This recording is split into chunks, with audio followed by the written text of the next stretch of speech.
दोस्तों, अभी तक मैंने इस स्टोरी का 3 पार्ट ऑलरेडी अपलोड कर दिया है। उसका लिंक आपको वीडियो को डिस्क्रिप्शन में मिल जाएगा।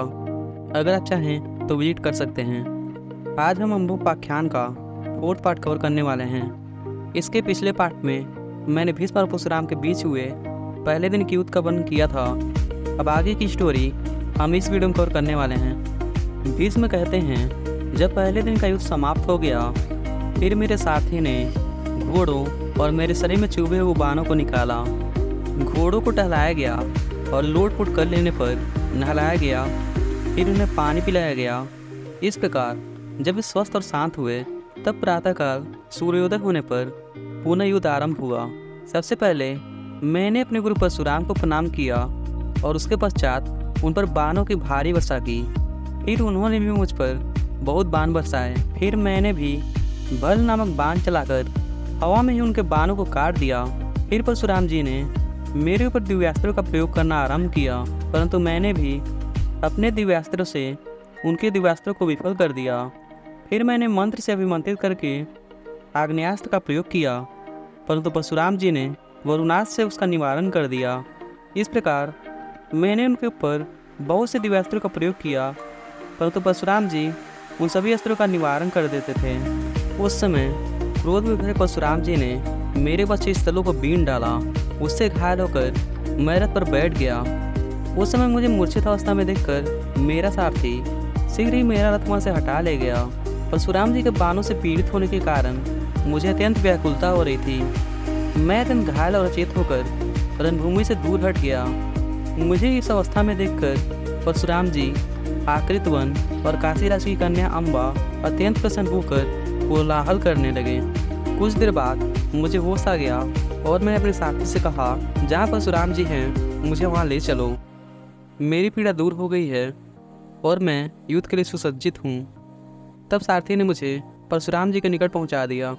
तब मैंने परशुराम जी के पास पहुँचकर उन्हें जीतने की इच्छा से उनके ऊपर बाणों की भारी वर्षा आरंभ की, किंतु परशुराम जी ने उन सभी बाणों को अपने बाणों से काट दिया। तब मैंने परशुराम जी को मार डालने की इच्छा से उनके पर काल के समान तेजस्वी बाण छोड़ा। परशुराम जी उस बाण का चोट खाकर मूर्छित होकर धरती पर गिर पड़े। कुछ समय पश्चात स्वस्थ होकर परशुराम जी उठ गए और धनुष पर बाण चढ़ाकर क्रोधित स्वर में बोले, भीष्म, अब तुम मेरे हाथों नहीं बच सकते। उस दिनों से छोड़ा हुआ वह बाण मेरी बाईं पसली पर लगा। फिर परशुराम जी ने मेरे घोड़ों को मार दिया। फिर मैंने क्रोध में आकर उन पर बहुत से बाणों का वर्षा किया, लेकिन परशुराम जी ने सभी बाणों को काट दिया और परशुराम जी ने मेरे ऊपर अनगिनत बाण छोड़े। फिर मैंने भी उतना ही बाण छोड़कर उस वक्त बाणों का निवारण कर दिया। इस प्रकार वह युद्ध चलता रहा और संध्याकाल होते ही युद्ध समाप्त हो गया। भीष्म जी कहते हैं, तीसरे दिन परशुराम जी से भेंट होने पर फिर तो दिव्यास्त्रों की ज्ञाता सूर्यवीर परशुराम जी अनेक प्रकार के अलौकिक अस्त्रों का प्रयोग करने लगे। फिर मैंने अपने प्राणों की परवाह न करते हुए उन सभी अस्त्रों का संहार कर डाला। इस प्रकार बार बार अपने बाणों को मेरे द्वारा निष्फल करते देख परशुराम जी अत्यंत कुपित हो उठे और उनका के समान एक भयंकर शक्ति छोड़ी। फिर मैंने अनेक बाण द्वारा उसके 3 टुकड़े करके भूमि पर गिरा दिए। उस शक्ति के कट जाने पर परशुराम जी क्रोध से जल उठे। उन्होंने इसी प्रकार 12 भयंकर शक्तियाँ और छोड़ी। फिर मैंने 12 सैकों का प्रयोग करके उन सभी शक्तियों को छीन भिन्न कर डाला। फिर उन्होंने फिर से दिव्यास्त्रों का प्रयोग किया और उन्होंने मेरे शरीर, सारथी, रथ और घोड़ों को घायल कर दिया। जब उनकी बाण वर्षा समाप्त हुई, तब मैंने भी गुरुदेव पर बाण समूह की भारी वर्षा आरंभ कर दी। फिर उनको शरीर से खून की धारा बहने लगी। फिर सूर्यास्त हुआ और वह युद्ध वहीं बंद हो गया। भीष्म जी दुर्योधन से कहते हैं, राजन, जब प्रातःकाल फिर से सूर्योदय हुआ, उस समय मेरे साथ परशुराम जी का पुनः युद्ध आरंभ हुआ।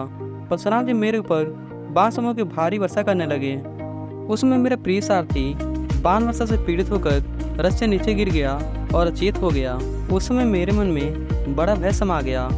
अपने सारथी के मारे जाने के बाद मैं अशांत मन से परशुराम जी के बाणों को काट रहा था। इतने में परशुराम जी ने मेरे सम्मुख मृत्यु के समान भयंकर बाण छोड़ा। उस समय मैं सारथी की मृत्यु के कारण व्याकुल था, तो भी परशुराम जी ने मुझ पर बाणों का गहरा आघात किया। उन बाणों की चोट खाकर मैं अचेत होकर पृथ्वी पर गिर पड़ा। उस समय मुझे मरा हुआ समझकर परशुराम जी बादलों के समान गंभीर स्वर में गर्जना करने लगे। उनके शरीर में हर जनित रोमांच होने लगा। वहाँ पे जो क्षत्रिय युद्ध देखने के लिए आए थे, उन सबको मेरे गिर जाने पे बड़ा दुख हुआ। तो दोस्तों आज के लिए बस इतना ही। आगे की स्टोरी हम अगले पार्ट में कवर करने वाले हैं। तब तक के लिए अपना ख्याल रखिए। जय श्री कृष्णा।